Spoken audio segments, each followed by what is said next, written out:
as we talk about the team that advanced in that series. So we got Bucks, Hawks. What do we expect in that series? And that series starts tomorrow night. Game 1 is tomorrow night. Or what's our expectations in that series? Go ahead. The Bucks should win. The Bucks should dominate.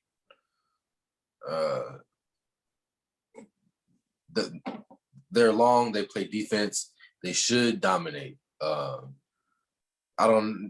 they have somebody to guard Drew. They have, Drew Holiday or Trey. Sorry, they have Drew Holiday. He was a lockdown wing defender, and I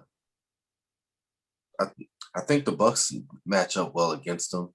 I don't see them just spreading the court and just jacking up threes from everywhere like they did the Sixers. To be honest with you, I really don't have any expectations for this game. No real expectations except for, like BJ said, I just feel like the Bucks should win this game.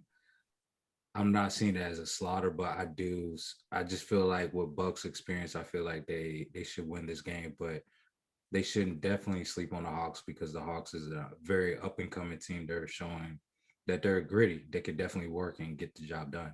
Mm-hmm. I think on paper, to DJ's point, on paper the Bucks should dominate. I worried if the Sixers made it to the play, or made it to the conference finals, especially like if they won Game 7, how they tricked off the Game 5, Game 6. Like I wondered how they would do in transition against the Bucks. Like I wondered because I think they wouldn't be. I don't know if they'd be able to handle the Bucks in transition because they move fast and they can get a lot of shots. And if Giannis gets in transition, he's hard to guard. I wonder the same thing about the Hawks. I feel like they may have more guards and more youth that could kind of run the floor with these guys, but I don't know if they have anybody that's going to be able to stop Giannis. So I think you're going to see a lot of spurts from the Bucks in the series, like a lot of 12-0 runs, 12-2 runs where they can just get out in transition. They did against the Nets a little bit where they got a lot of quick runs in transition. And that's what kind of got them in 15-point leads, 16-point leads where the Nets had to work a lot harder.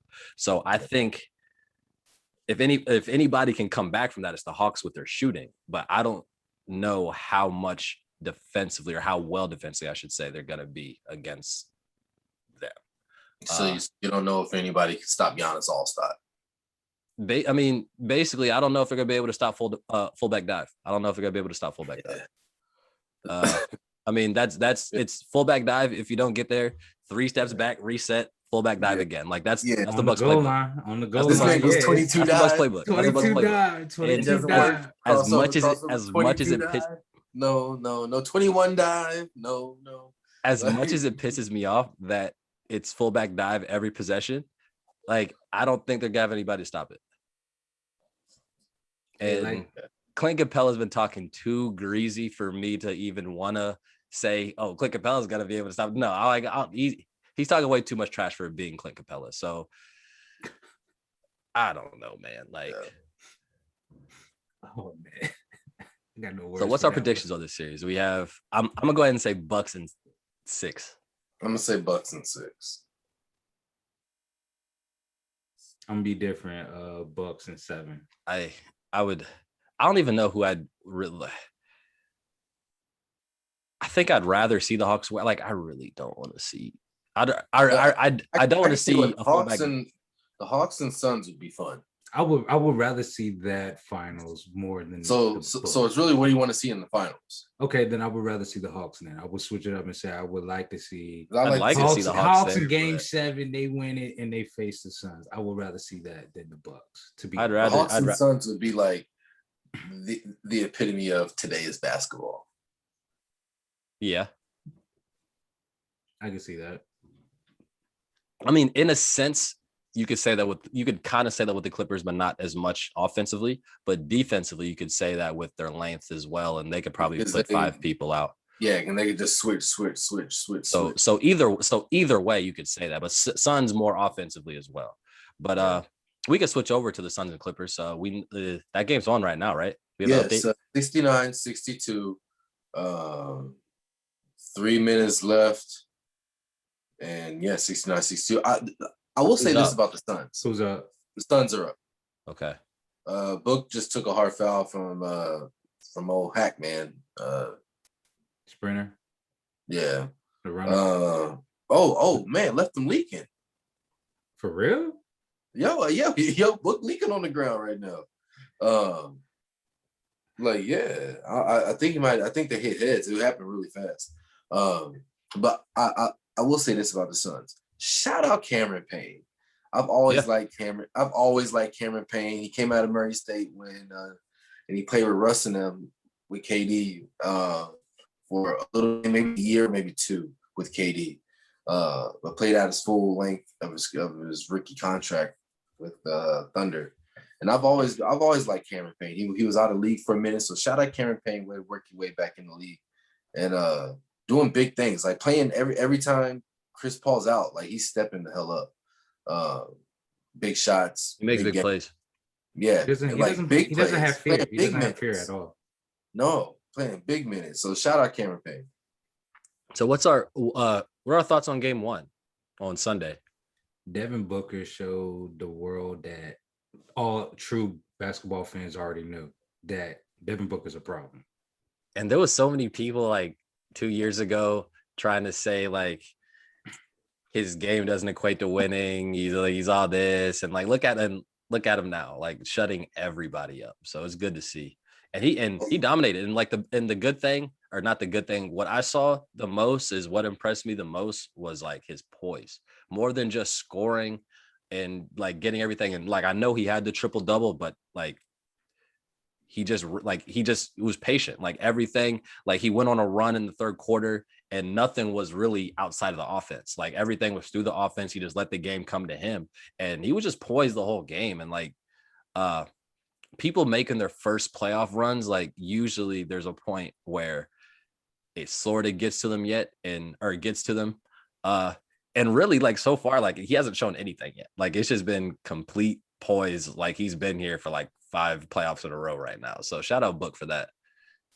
I would say I feel like it's the Chris Paul effect too. At the same time, being Chris Paul being a little mentor for him for the season. I just feel like that Suns team is like taking, they keep making steps every time, and I feel like if you look at his maturity level and then Chris Paul being by his side, like the way they like how he was influencing the game, like where he would let his teammates start working, and then when they started to get too down, he's like, okay, now I'm gonna cook. Like he wasn't never forcing anything in that situation.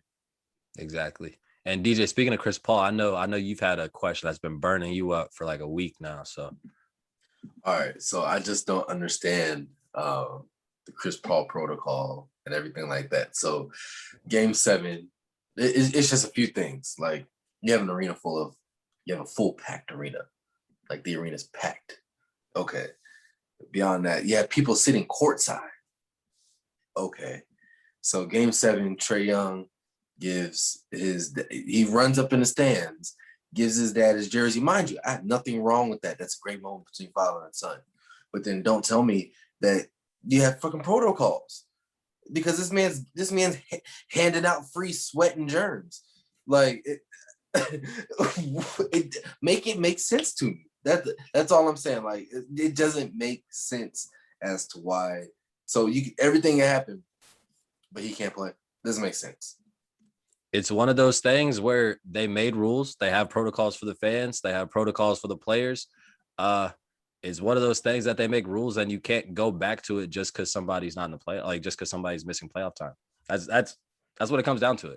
It sucks. It's unfortunate. But I mean, as far as getting in the arena, they're not allowing anybody that doesn't show a negative test. They have rapid testing. They have if you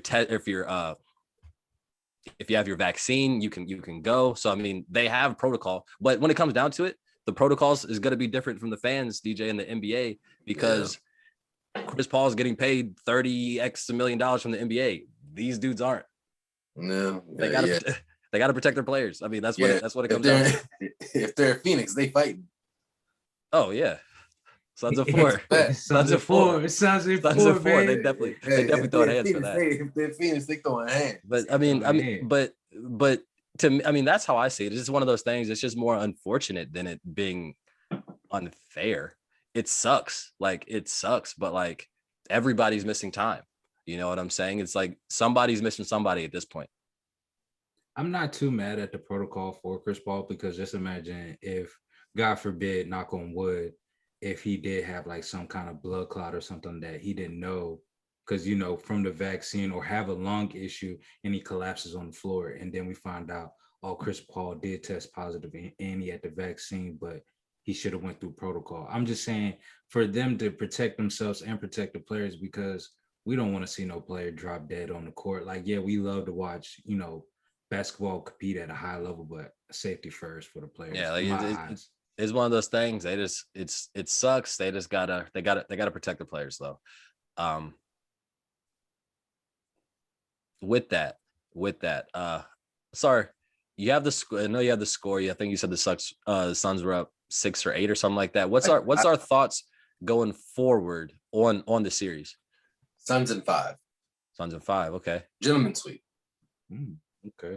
Suns in 6. I'll say. How much time is Kawhi supposed to be missing? He's missing game 1 and 2. It all depends on how much time Kawhi's missing. For now, I'll say Suns in 6. I want to say Suns in 7, but I don't know. With especially with Kawhi out, it seems like the Clippers just love going down 2-0. So I mean, we don't know the score, but if they lose, like they're going right back in a position that they've been in again. So they always bounce back. They always bounce back. So I don't. That's why I'm not going to say the gentleman sweep, just because they usually bounce back at home and they play a lot better. But I think down the road, down the series, it's going to get to a point where you need Kawhi, and if he can't come back, I think eventually the Suns are just going to close it out. Question: do we know what type of knee injury is? Because like I heard one rumor it was like an ACL or MCL. They've been quiet about exactly, because I remember when they said that, and there was one point they said they fear he tore it, and then so they've been kind of keeping it quiet. So they never announced what it is. They just, but after all that, people have said knee sprain, but like, I'll tell you this, it ain't good. Yeah, it ain't good. It ain't good. In my personal opinion, and dealing with knee injuries, I think he tore it.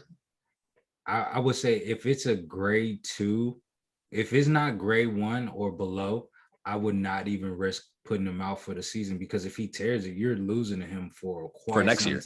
For next year. So I would say scrap it, even if. And that's also if he stays, because he's a free agent or can be a free agent. Yeah, bro, I'm not risking it. I just feel like for his career and as a coaching staff, like I would not risk Kawhi's career at this moment. You know, if you make it to the finals and your knee feels better, then by all means go out. But I don't think it's worth it.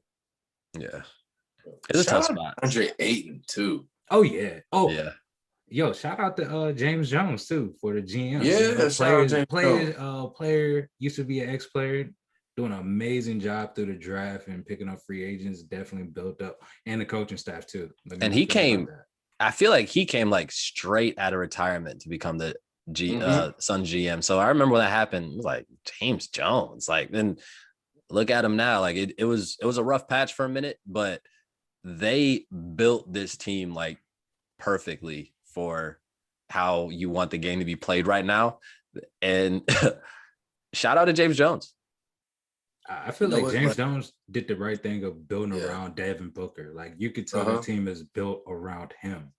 Yeah, and they have good player development, because they have a lot of like just young players that are really starting to show out. Mikal Bridges, baller. Yeah. Like Cameron, you talked about Cameron Payne. He's sort of should be establishing himself as an NBA player now, because he's had a rough few times. It hasn't really stuck yet, and now he's probably solidified now. Ayton, Cameron Johnson. Cameron Payne had a bad stint in Chicago when they were really, really, really shitty. So yeah, that kind of hurt him a little bit. Yeah. Bunch of young talent there. So we all said Suns and 6. DJ said gentleman sweep. Oh, DJ said DJ said gentlemen sweep. 75, 71, 26 seconds left in the third quarter. Suns up. Suns up by how much? 4, 75, 71. Okay. All right. So still a game. We might catch the end of it depending on. Book has not returned. Pat Bev has returned to the bench. He has not returned to the game. But Book has not returned to the bench yet. All right. It's not like they need that. They collided anyway. heads. So I did see the play again. They collided heads when he went in to reach. And Pat Bev out of control. When is he? He out of control. So The sprinter. we might